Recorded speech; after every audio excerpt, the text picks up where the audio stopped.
Hello my loves and welcome back to another video. My name is Josephine Snowling. Hello if you're new here. My channel is all about helping you to consciously create the life you desire. So if you feel that that is in alignment with what you are searching for, then make sure you hit that subscribe button. I'd love to have you here. In today's video, I want to talk all about how you can start making decisions from a place of abundance rather than from a place of lack, so that you can confidently move forward with those decisions. And from making those decisions from a place of abundance, you start to attract more of that into your life rather than scarcity and, lack-based experiences. So I've got like 5 steps, 5 kind of processes for you to work through when you're faced with any kind of decision that you need to make. But this is particularly good if you're faced with those, what I like to call like big life decisions, those decisions that we feel are going to have a very big impact on the trajectory of the rest of our life. Of course, this can work with small decisions as well, but if you've got something that you're quite attached to, then this is a really good process to be able to work through. There's some really good points in here that's just gonna ease you about it. It's going to settle your mind and relax you into making this decision. So let's jump straight into it. Now, the first step, the first question that I want you to ask yourself when you're faced with a decision that you've got to make, and this might sound really simple, but it's really can be quite profound, is to ask yourself the question, have you got enough information to make this decision in the first place? And the reason that you want to ask yourself that is because so often we make decisions because we feel pressured to make decisions. We feel rushed into having to make those decisions. It might be because there is some external pressure from somebody else that we are feeling that is causing us to feel rushed in order to make a decision. Or it might be our own kind of habitual habits and patterns that is making us feel like if we can't make a decision quickly, then we're unclear or we're unconfident or we don't really know what it is that we want. And, that doesn't give off a very good vibe. When actually, I think we need to spend much more time around this and asking ourselves, have we got enough information to make this decision? Especially if it's quite a big, life-changing decision. Have we got enough clarity on what it is that we want? You might have a loose idea of something.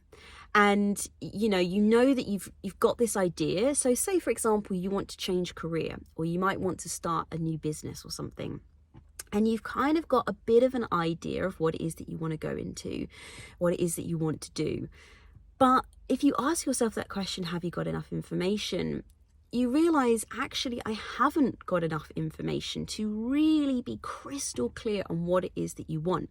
Now, this doesn't mean that you can't move forward. It doesn't mean that you have to stay stagnant and still until that information comes in. But what it means is that you might decide to make less important decisions once you've got more of that information, So this is where, if your answer to this question is, no, I don't really feel like I have enough information, this is where you need to give yourself permission to allow yourself time to explore, to find out more about yourself, about your environment, about your desires, about what it is that you want. When I first started my business, I had this one guiding thing which came to me in a meditation, and it was that, so I did this guided meditation and it took me down these paths, and it revealed to me what it was that was kind of my purpose, the thing that I was here for. And the one thing that came out was speech. But that was literally all I kind of really had to go with. I was leaving a corporate job that was very different from anything that I wanted to do. And I was really in this place of discovery. And I could have just jumped feet first into something.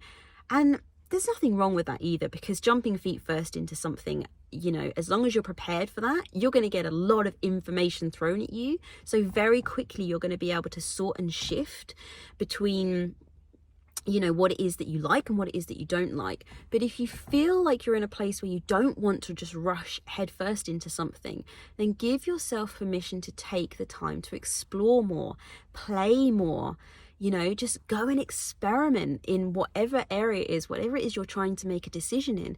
You know, it could even be relationships. It might be that you don't quite know what it is that you want in somebody, what it is that you want in a relationship.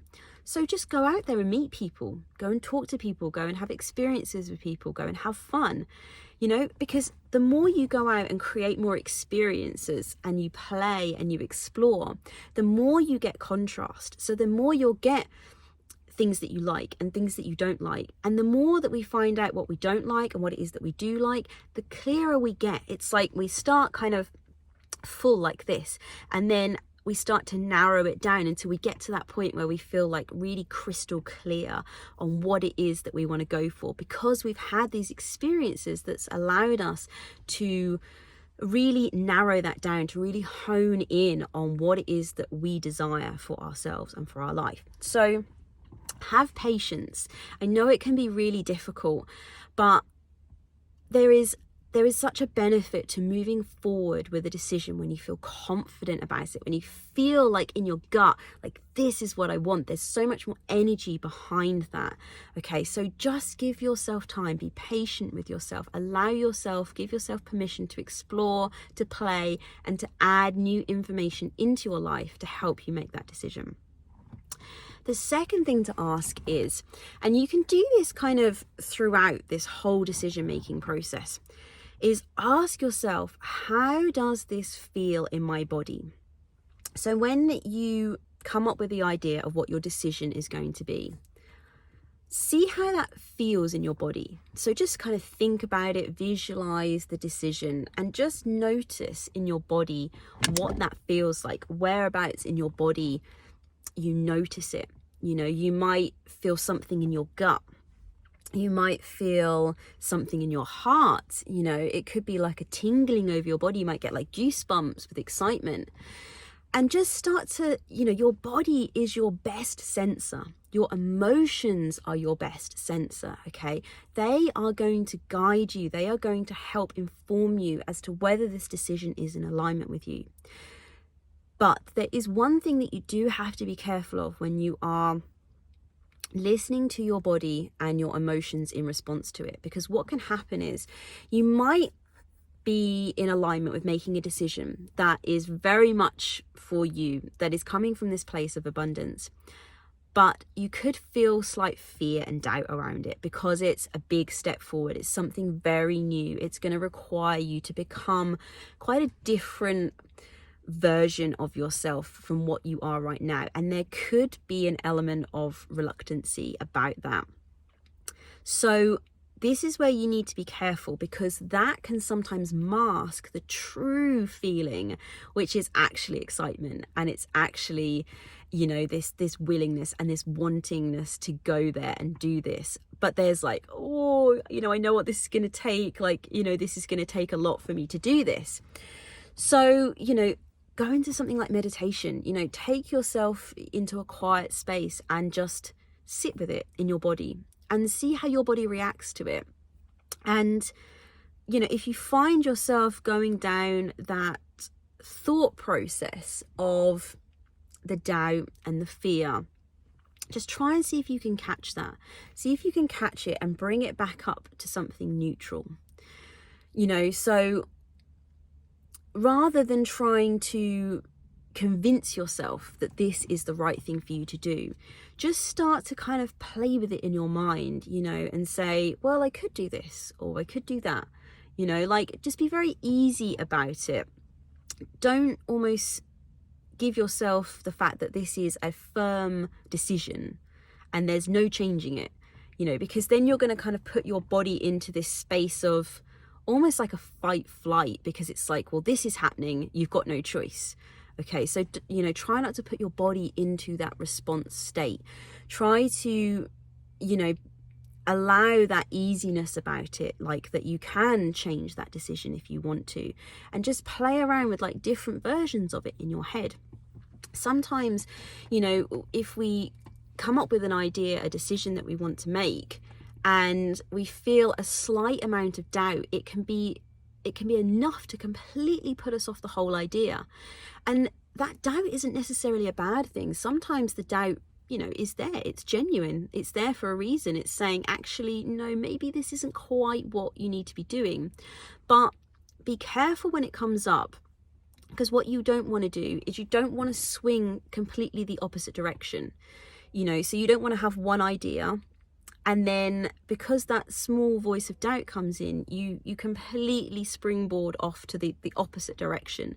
Sometimes what it means, that little bit of doubt, that little bit of fear, is just maybe something small just needs to be tweaked about it.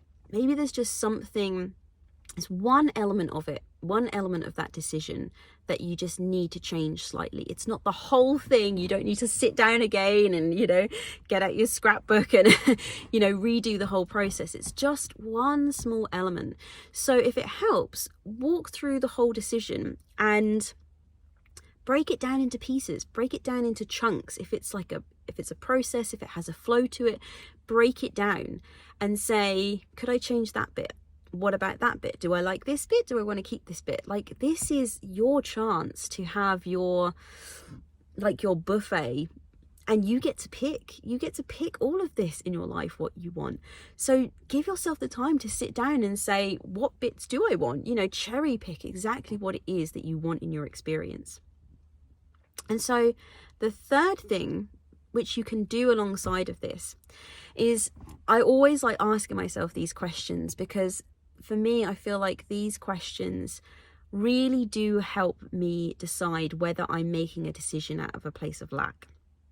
And I actually used these questions to ask myself when we were looking to buy a house and the idea of relocating came up. And I asked myself these exact questions to decide whether it was the right idea, whether it was the right decision to be making. So I want you to ask yourself, so this is step number 3, ask yourself, if I had all the money in my bank account, if I had millions of pounds in my bank account, would I still make this decision? If I had all of the time in the world, would I still make this decision? If I was in the perfect location, would I still make this decision? If everything else was kind of perfect, would I make this decision? And the reason that you ask yourself these questions is because a lot of the time we make decisions because we want to move away from something, because we're trying to run from something. And there's nothing wrong with that. We all do it, and sometimes, that's what we need to do in the moment. That is our path of least resistance. But if you want to start becoming more conscious about your decision making and making it out of a place of abundance and moving more towards what is really in alignment with you and your soul's desires, these are the types of things we need to be trying to uncover. Am I making this decision because I'm trying to run away from my current decision, or I'm trying to run away from my current experience? And the reason that you want to be checking that is because it does not matter how much you change your external environment, you will take your vibration with you. So let me give you an example. If you are in a relationship with somebody and there's certain patterns, there's certain behaviors, certain experiences that keep happening in that relationship and you don't like it, and you decide, okay, I'm going to move away from this relationship and I'm going to find another relationship. You'll move away from it. You'll find that other person, and in the beginning, everything will probably feel really good and you'll think, yes, this is really great. But then what will happen is the same things that happened in the previous relationship will start to show up in this one as well. We've all done it, this is no blame game. It's nothing like that. It's just about adding awareness to your life. And so the reason why that keeps happening is because all you have done is changed your external world. You've changed nothing internally. If you want to change the external world, you've got to change in here first. And I know that can seem so completely bizarre because, if your world changes physically, you think, well, it has changed, but your world is only there because of your vibration and what it is that you are attracting. So if you have not changed those beliefs and those patterns within yourself, you will just keep repeating them. And so this is why you want to ask this question. You want to understand within yourself whether you are trying to run away from something. And if you find that you are trying to run away from something, then again, there's nothing wrong with that. You know, there's no blame, there's no shame involved in this. Ask yourself, this is when you need to get into a place where you need to make peace with your now. It doesn't mean that you don't move and you don't make a decision and you don't move away. But there's a very big difference when you move away from something because you're running, and when you decide in your like empowerment that there's something better for you. And it might sound like it's the same thing, but energetically it's something very different. So I'll give you an example. When we were looking, like I said at the start of this one, when we were looking to move, we had been looking to buy a house where in the town that we lived in for a long time. It was the town both me and my husband grew up in. And actually, I'll tell you the full story because I can explain the lack part of it. So we were renting, and it was a quite nice 2-bedroom house, and this was before we had children, and we were quite happy with that. But as soon as I became pregnant with my daughter, we decided that we really wanted to have something of our own. We wanted to be able to change the house. You know, we wanted to be able to set up our environment to support how our family wanted to live. It wasn't too much of an issue for us when it was just me and my husband, but as soon as we started the idea of having children, we really wanted something. We wanted to own something, so we didn't have to keep asking permission from a landlord to do things and then being told no. You know, we wanted more freedom in that area. And so we decided that we wanted to get a house, and we very nearly bought one. We went and viewed a new build, and we were about to put a deposit down on it, and something told both of us, we both had this conversation in the car when we drove away after viewing it, that this isn't right. And like, we were literally scraping every single penny we had to put this down. It was a massive house as well. We didn't I say we didn't really need it. We did want it, but you know, for what it was going to give us versus the stress that it was going to potentially put us under, it wasn't really, it wasn't the right decision. And thankfully both of us felt that. We both felt that in our bodies, like something just felt like there was a block that was like happening. This was not the right decision. And so we decided not to do that, and we stayed renting, but we really wanted a house. And so we decided, from a place of lack, we decided that we could not afford, given our current financial circumstances at the time, that we could not afford a house in the town that we lived in a nice enough area. And so we decided, well, we thought at the time that it was a decision that we were making because we wanted fun and adventure, but we decided we were going to buy a park home, like a big caravan basically. I had got into viewing lots of things on YouTube around van life and and doing that with kids. So our daughter was born at this point. She was what was she was like 2, and so we moved out, and we owned that caravan, that park home, but we got in it. And it did not take us long to realise that we had made that decision because we were making it from a place of lack.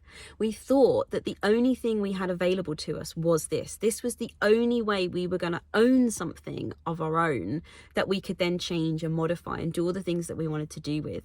And so rather than getting into this higher vibration and saying, what do I want? And yes, I can have what it is that I want, and believing that we can have it, we made a decision based on the fact that we didn't believe we could have any of that. We didn't have enough money, and all of these reasons. But obviously then when we moved in, we realized that that really was not the lifestyle for us. Of course, other people, there's lots of other examples of people really enjoying that. But for us, it was not in alignment with what we wanted. And so, to cut a long story short, we then had the option. We were looking for a different school to send my daughter to. We wanted to send her to an alternative school as we were kind of moving out of the idea of homeschooling. And we got up like on a map all the different like alternative schools in the UK, and we basically just looked at where they were.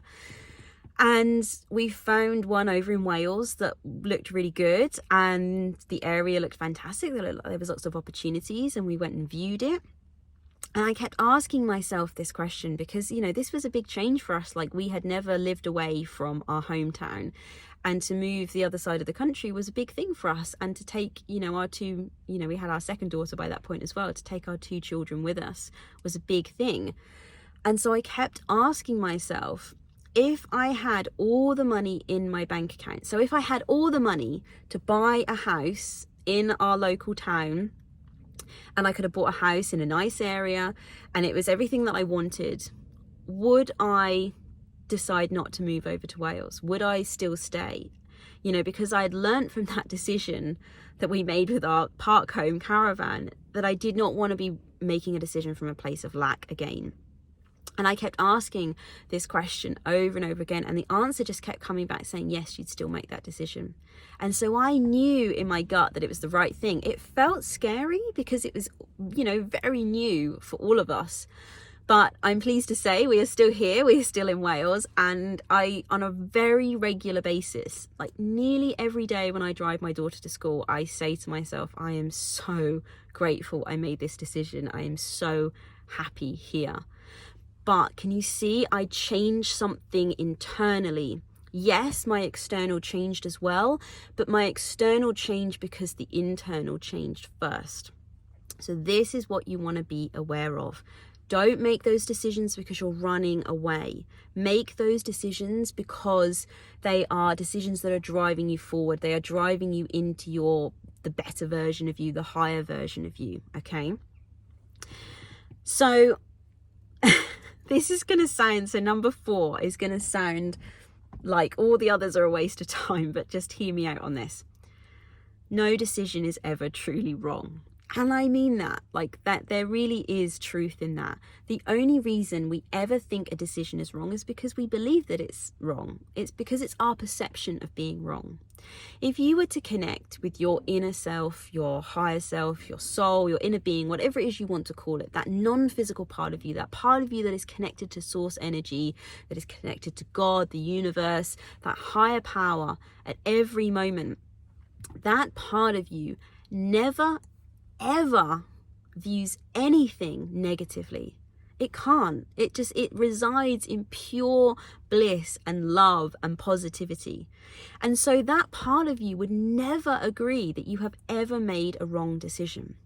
It may feel like that, but really, when you come up with those decisions where you feel like you've made a bad decision, where you've made a wrong decision, like my example with us going to live in our caravan park home, yes, that decision was not in alignment with really who we were.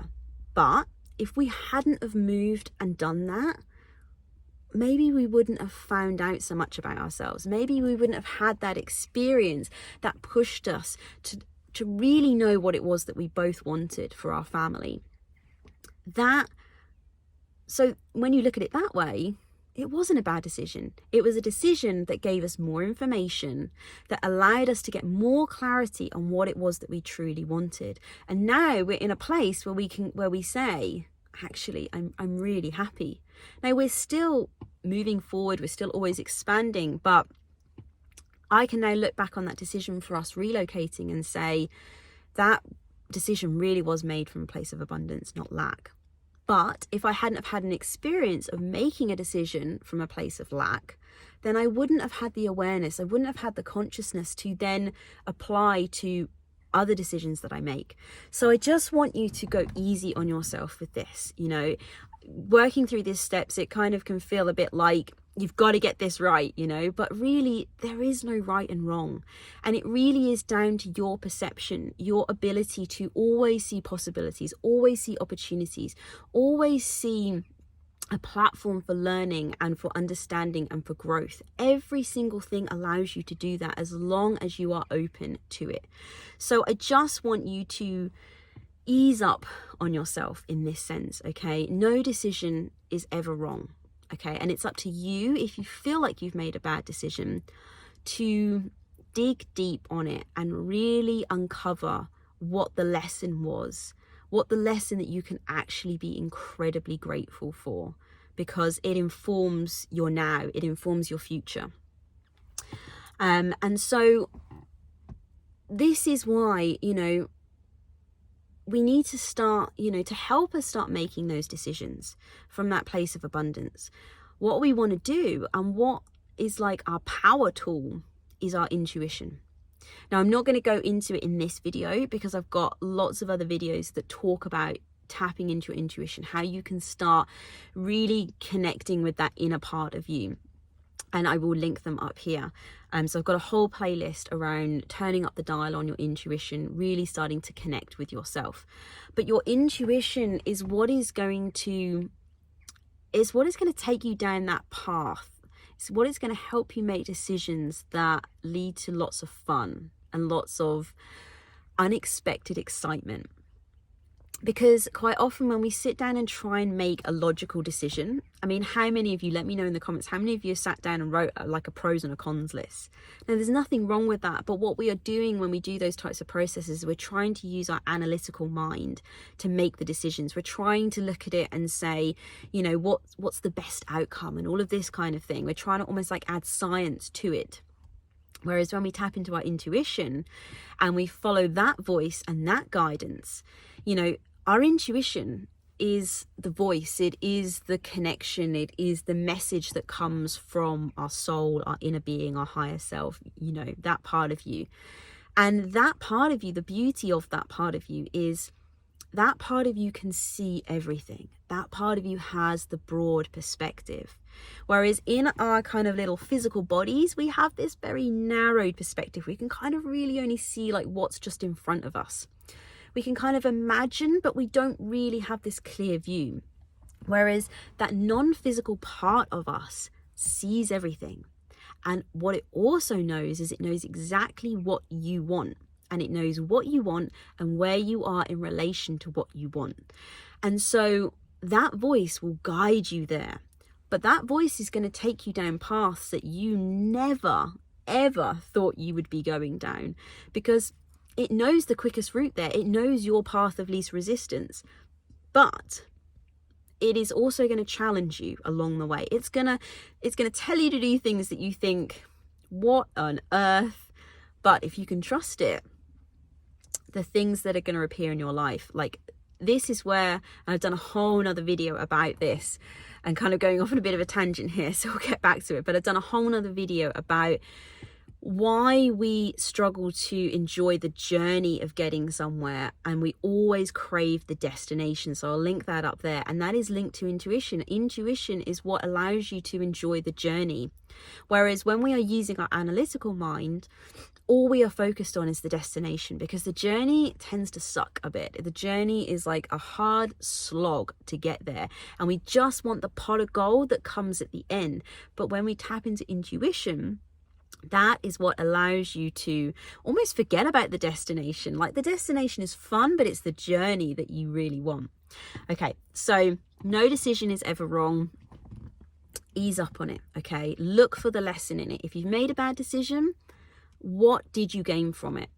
Okay. And number 5 is it is okay to change your mind if new information comes in. So once you've made your decision, I want you to feel easy about that. Sometimes, especially if it's taken us a lot of energy to get to a place where we've finally made a decision on something, we can then get into this place where we suddenly feel very rigid about it. It's like it's taken us a lot of time to make this decision. Now we're firm in it. I am not moving. It's like we almost want to feel some sort of reward for the time it's taken us to make a decision. But really what we want to do, again, if we want to operate from this place of abundance rather than lack, is we want to always be flowing. We want to always be flexible. Now, there's a big difference between wavering and kind of changing your mind because you're uncertain, and then there's doubt, and changing your mind because you're confident. You've got new information come in, you've felt into it, and you're like, actually, yes, I know a bit more about myself now. I now understand this about myself and about what it is that I desire. And with this new information, this new clarity, I'm going to go off in this direction. We get this idea that changing our mind a lot, especially if we change quite frequently, means that we're very fickle, like that we can't stick at anything, we haven't got commitment. But really, as long as you're committed to how that feels in you, as long as it feels good and it feels right for you, then it doesn't matter whether we look on the outside world fickle or whether it looks like we can't, you know, stand by something. What you need to always be standing by is how you feel. If it feels good to you, if it feels in alignment to you, if it feels expansive, move into it. It doesn't matter if you've changed your mind 3 times in a day, as long as each time you have changed your mind, it has come from that same confident place of conviction, place of knowing who you are and what it is that you want. That is a big difference between changing your mind 3 times throughout the day because you're going, oh, I don't know, should I do that? Well, no, maybe I should do that. You know, there's a big difference in that. And I've got a whole nother video on that as well, which I'll link up here, which just talks all around the power of your decision and how it benefits you, but also the effect it has on everybody else when you step into that. So go and check out that if you want to dive into that a bit more. So that is it. That is the 5 steps, the 5 mindset kind of hacks that I want you to look through when you're making those big decisions. Let me know in the comments which one of those 5 processes is really standing out to you. Which one have you not heard before? Have you not come across that you're like, yes, this is the one that I need in my life right now? Let me know. I'd be really interested to hear. And for any of you that are new here, or even if you're not new and you don't know, make sure you check out the description box, because in there is a link to my newsletter, which is just going to hook you up to really expansive, thought-provoking ideas. It's going to come straight through to your inbox. You're also going to get notifications in there of when new videos come onto YouTube, as well as when I do lives. So I tend to do lives here on Instagram and over on here on YouTube, and then over on Instagram as well. And I absolutely love doing lives. I haven't done them for a couple of weeks because I haven't been able to with parenting schedules, but I'm really wanting to jump back on them because I love getting on there and chatting live with you guys and getting your questions, and we get such a flow and such a vibe going. And there's actually, I'll link them up here, there's a couple of live videos that I've done all around intuition and all around this idea of like pendulum swinging, so changing from one idea to another, and how you can sort of balance yourself out a bit, you know, with that. So go and check those live videos out up there as well, because they're really great. So yes, I'm going to sign it off. Make sure you sign up to the newsletter if you want to start getting more help straight to your inbox around how you can consciously create the life that you desire. Hit the subscribe button, like this video if you've enjoyed it, and I will see you in the next one. Have a beautiful day. Bye.